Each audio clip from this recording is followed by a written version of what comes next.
ታሪካችን የሚጀምረው በአሜሪካን ሀገር ውስጥ በምትገኘው አትላንታ በተባለች ግዙፍ ከተማ ውስጥ ሲሆን በዛው ከተማ ውስጥም ነዋሪ የሆነችን ጄን የተባለችን አንዲት ቆንጂዬ ልጅን እያሳየን ነው። ጄን አትላንታ ከተማ ውስጥ በሚገኝ አንድ ሆቴል ውስጥ በአስተናጋጅነት በመስራት ኑሮዋን የምትገፋ ሲሆን ከዕለታት በአንዱ ቀን ግን አንድ ለፍዳዳ ጎረምሳ ጄንን ሥራ ላይ ያለች ውበቷን ተመልክቶ አግባብ ባልሆነ መንገድ መተናኮስ ይጀምራል። ጄን ግን እንደ ሌሎቹ አይነት ሴቶች ስላልነበረች የተተናኮሳትን ጎረምሳ በደህና ቦክስ ፊቱን በማለት መሬት ላይ ተዘርረዋለች። ይህንንም ተከትሎ ሆቴል ውስጥ ያሉት ሰዎች እንዲሁም የሆቴሉ ባለቤት ከተደናገጡ በኋላ የሆቴሉ ባለቤት ጄንን ከዚህ ቀን በኋላ እርሱ ጋር መስራት እንደማትችል ገልጾ ከስራዋ ወዲያውኑ ያሰናብታታል። ቆማ ማየት ነበረባት ታዲያ። ጄንም መባረሯን በጸጋ ተቀብላ ወደ ቤቷ መሄድ ስትጀምር በሴት መደብደቡ ክፉኛ ያሳፈረው ጎረምሳ ከጓደኞቹ ጋር በመሆን ፈጥኖ ይደርስባትና ጄንን ተረባርበው ይደበድቧት ይጀምራሉ።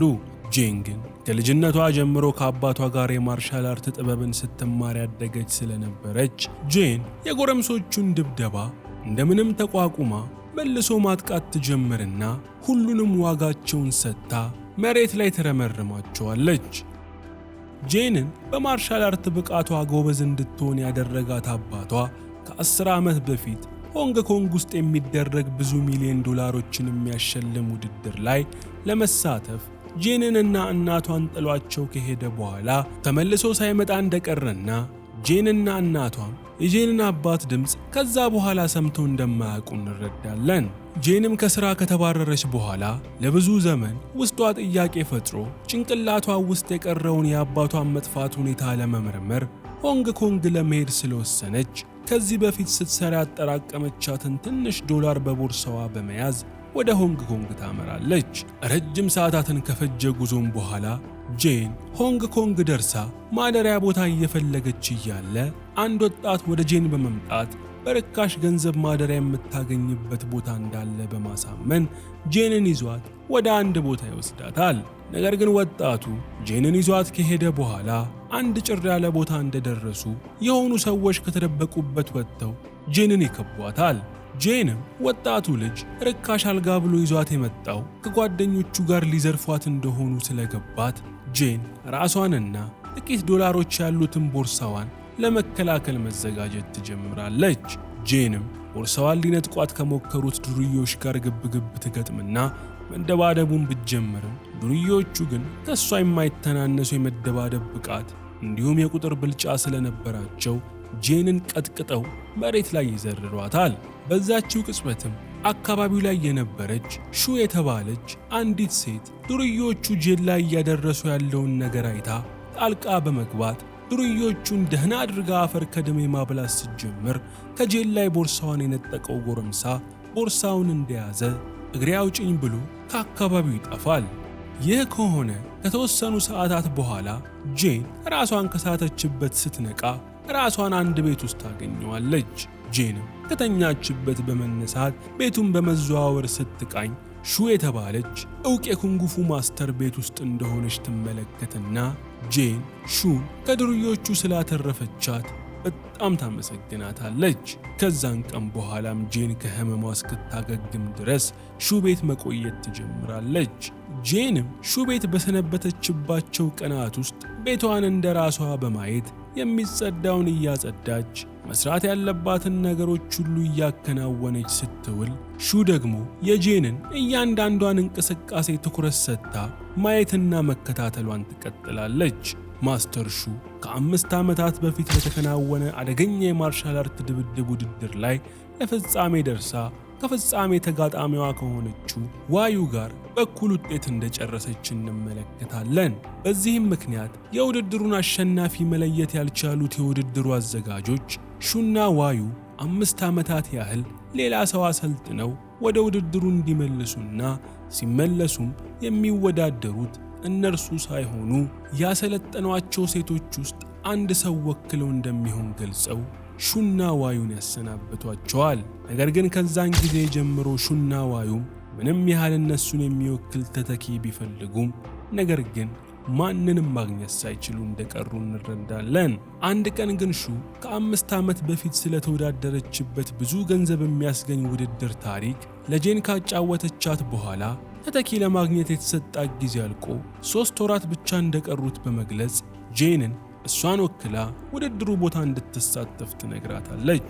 ጄንም አባቷ እንደዚህ አይነት ውድድር ሊወዳደር ከአሜሪካ ወደዚህ ከተማ ከመጣ በኋላ እንደጠፋ በመንገር ጄን እዚህ ውድድር ላይ በመሳተፍ ስለ አባቷ አጠፋፍ የተወሰነ ፍንጭ ልታገኝ እንደምትችል በማሰብ ውድድሩ ላይ ሹን ተክታ ለመሳተፍ ተስማማለች። ከዛችም ቀን ጀምሮ ሹ የጄንን የማርሻል አርት ብቃት እንደ አዲስ አፍርሳ መገንባትና ታሰለጥናት ትጀምራለች። በሌላም ቦታ ዋዩ ከ3 ወራት በኋላ ለሚከናወነው የማርሻል አርት ውድድር የሚተካትን ሰው ፍለጋ ብዙ ሴቶችን ሰብስባ በማሰልጠን ላይ ሳለች ሊንግ የተባለች አንዲት ሴት ዋዩ ወደምታሰለጥንበት ቦታ ገብታ የሚፋለማት ሰው እንደምትፈልግ በትዕቢት መናገር ትጀምራለች። በዚህም ወቅት ሊንግ በተናገረችው ነገር የተናደደችው ጎበዝ የምትባል ሰልጣኝ ወደ ሊንግ በመምጣት ከሷ ጋር እንድትፋለም ነግራት ሁለቱም መደባደብ ይጀምራሉ። ሊንግ ግን ጉራ ብቻ ሳይሆን ብቃቷ ማስደናቂ ስለነበር ተጋጣሚዋን በሰከንዳት ውስጥ ከጥቅም ውጭ አድርጋ ትዘርራታለች። ዋዩ የሊንግን ብቃት ስታይ ጊዜ ሊንግ ለ3 ወራት ያህል አብራት እንድትሰለጥንና ከ3 ወራት በኋላ በሚደረግ ትልቅ የማርሻል አርት ውድድር ላይ እሷን ወክላት እንድትሳተፍ ስትጠይቃት ጊዜ ሊንግም ዋዩ ባቀረበችላት ሐሳብ ወዲያውኑ ትስማማለች። በሹ መኖሪያ ቤት ደግሞ ጄን በሹ አሰልጣኝነት የሚደረገውን ስልጠና ከጀመረች ከ2 ወራቶች በኋላ ብቃቷ በደንብ በመሻሻል ጥሩ የሚባል ብቃት ላይ መድረስ ትጀምራለች። ብዙ ቀንና ሌሊቶችን ከፈጀ ስልጠናም በኋላ 3 ወሩ በመጠናቀቁ በየ5 ዓመቱ የሚደረገው የማርሻል አርት ውድድር እንደተጀመረ ይበሰራል። ይህ ውድድር ላይ የሚሳተፉ ሴቶች በዓለም ላይ አሉ የተባሉ ጨካኝና እሳት የላሱ ተፋላሚዎች ሲሆኑ ውድድሩ ላይ ለሚደርስ ነፍስ መጥፋትና ጉዳት አወዳዳሪው አካል ምንም አይነት ኃላፊነት እንደማይወስድ እንረዳለን።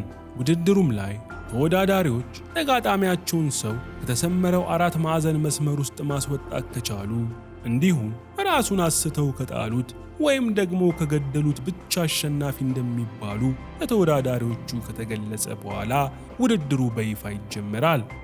በመጀመሪያው ውድድርም ጄን አንዲት የቴኳንዶ ኤክስፐርት ከሆነች ሴት ጋር ግጥሚያ ብትጀምርም ነገር ግን ሴቲቱ በቴኳንዶ ብቃቷ ዓለም ላይ አሉ ከሚባሉ ሴቶች ተርታ የምትመደብ ስለነበረች ጄን ተጋጣሚዋ የምትሰነዝርባትን ዱላ መቋቋም አቅቷት መታገል ዕጣ ፈንታዋ ይሆናል። ከጥቂት ደቂቃዎች በኋላ ግን ጄን ሹ ያሰለጠነቻትን ቴክኒክ በማስታወስ ትኩረቷን ከሰበሰበች በኋላ ተጋጣሚዋን እግር በእግር በመከተል አጸፋ መመለስ እንዲሁም ቆንጆ ምቶችን መሰንዘር ትጀምራለች። ረጅም ደቂቃን ከፈጀ ግጥሚያ በኋላም ጄን ተጋጣሚዋን በማሸነፍ ወደ ቀጣይ ዙር ማለፏን ታውቃለች። ከጄንም ቀጥሎ አንዲት ጥቁር ጠረንገሎ ሴት የኩንጉፉ ብቃት ካላት ሴት ጋር ግጥሚያ እንደጀመሩ የኩንጉፉ ስፖርተኛዋ ጠረንገሎዋን ሴት በአንድ ምት በመዘረር የሁሉንም ተመልካች እጅ ባፋቸው ታስጭናለች። ከዚህም በኋላ ተጋጣሚዎች እንዲፋለሙት ከተመደቡት ሰው ጋር በመጨፋጨፍ ውድድሩን ያሸነፉት በሙሉ ወደ ሁለተኛው ዙር ማለፍ ይጀምራሉ። የመጀመሪያው ዙር የመጨረሻ ፍልሚያ ዋዩንን ወክላ ወደ ፍልሚያው ቦታ የመጣችው ሊንግን ከአንዲት ሴት ጋር ቢያገናኟቸውም ሊንግ ግን ተጋጣሚዋን ምንም ፋታ ሳትሰጥ ስትደበድባት ከቆየች በኋላ ከመፋለሚያው መስመር አስወጥታት ወደ ሁለተኛው ዙር ሊንግ ታልፋለች። ያን ቀንም ተወዳዳሪዎቹ በሙሉ ለሁለተኛ ዙር እንዲዘጋጁ ተነግሯቸው ወደ የቤታቸው ይሄዳሉ። ጄን ግን ወደ ቤት በመሄድ ፈንታ ሆንግ ኮንግ የመጣች ዕለት ሊዘርፏት የነበሩትን ዱርዮች አድና ካገኘቻቸው በኋላ ሁሉንም ደህና አድርጋ በመደብደብ ያን ዕለት የሰረቁባትን ቦርሳ በእጇ ታስገባለች። ነገር ግን የጄን አሰልጣኝ ሹ ይህን የጄን ተግባር ስለደረሰችበት እኔ ያሰለጠንኩሽ ለግል ጥቅምሽና ሰውን ለመበቀል አይደለም በማለት ያን ምሽት እሷ ጋር እንዳትመጣ ነግራት እታት ትሄዳለች። ጄንም የምትሄድበት ቦታ ግራ ገብቷት ሳለ ቅድም ከግጥሚያዋ በኋላ በብቃቷ የተደነቀና ወደፊት አብሯት ሊሰራ እንደሚፈልግ የነገራት ካንግ የተባለ ሰው የሰጣት ቢዝነስ ካርድ ስለነበር ጄን ቢዝነስ ካርዱ ላይ ባለው አድራሻ መሰረት ካንግ ያለበት ቦታ ትሄዳለች።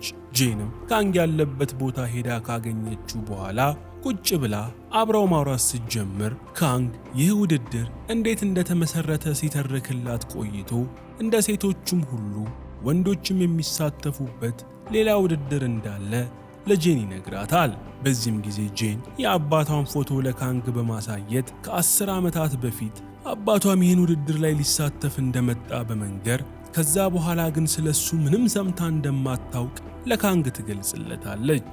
ካንግም ፎቶውን ሲያይ ቆይቶ አባቷን እንደሚያስታውስ ከነገራት በኋላ አባቷ ጎበዝ ተፋላሚ የነበረ ቢሆንም የፍጻሜው ውድድር ላይ ግን ባልታወቀ መልኩ ውድድሩ ላይ ሳይገኝ ቀርቶ በዛው እንደጠፋ ለጄን ያረዳታል።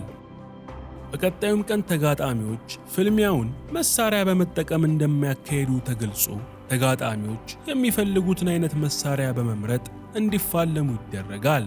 በዚህም መሰረት የመጀመሪያዎቹ ተጋጣሚዎች የሚፈልጉትን መሳሪያ በመምረጥ ለረጅም ደቂቃ ሲፋለሙ ቆይተው በመጨረሻም አንደኛዋ ተጋጣሚ ሌላኛዋን ሴት ከመፋለሚያው መስመር ጠልዛ ስላስወጣቻት ለውድድሩ ግማሽ ፍጻሜ ታልፋለች።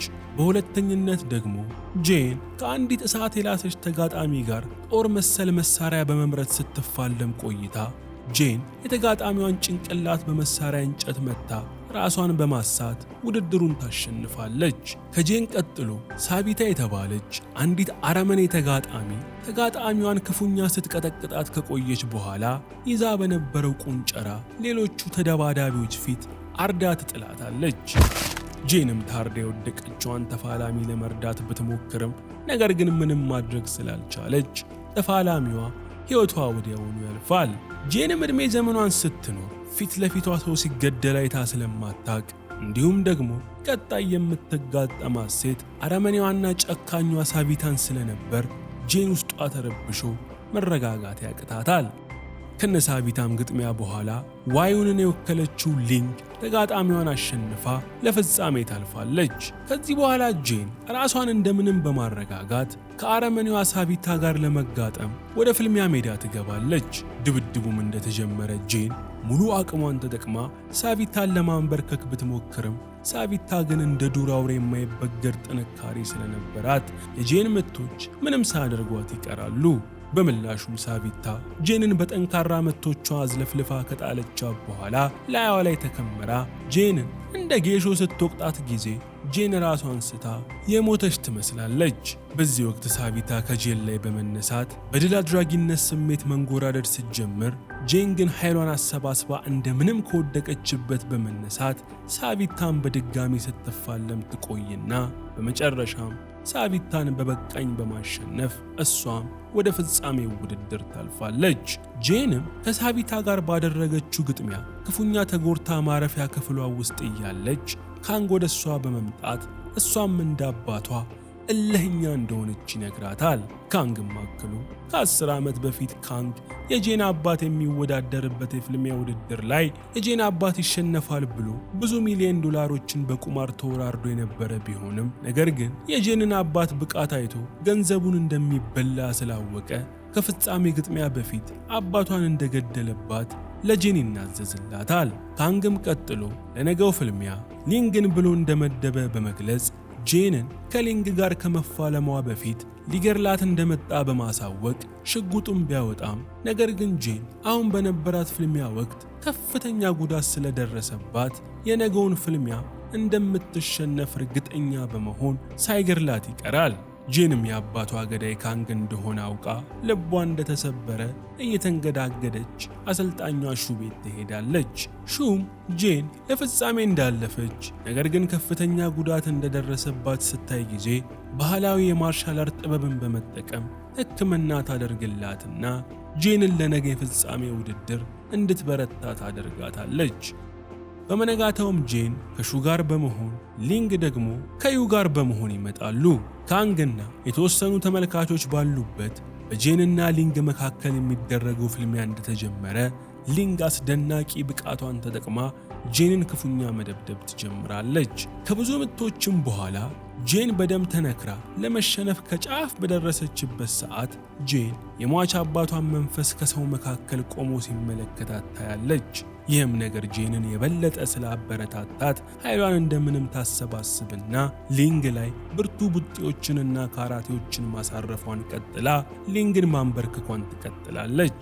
ጄንም መቷን በደንብ አጠንክራ ሊንግን ብዙ ከደበደበቻት በኋላ ሊንግን ሆዷ ላይ መታት ውሃው ውስጥ ትከታታለች። የሊንግን መሸነፍን ተከትሎ ካንግ ብዙ ሚሊዮን ዶላሮችን እንደተበላ ስላወቀ በሽጉጥ በማስፈራራት ከአካባቢው ለመፈርጠጥ ቢሞክርም ካንግን ገንዘብ የበሉት ሰዎች ግን ካንግን ፈጥነው በቁጥጥር ስር በመዋል የፊጥኝ አስረው እያዳፉ ይወስዱታል። በመጨረሻም በፍልሚያ ብዙ ገንዘብ ያገኙት ጄንና አሰልጣኟ ሹ ባገኙት ገንዘብ አማካኝነት የአካባቢውን ሕፃናት ሰብስበው ማሰልጠን በመጀመር አዲሱ የሕይወት ምዕራፋቸውን መምራት ሲጀምሩ እያየን ታሪካችን ያልቃል።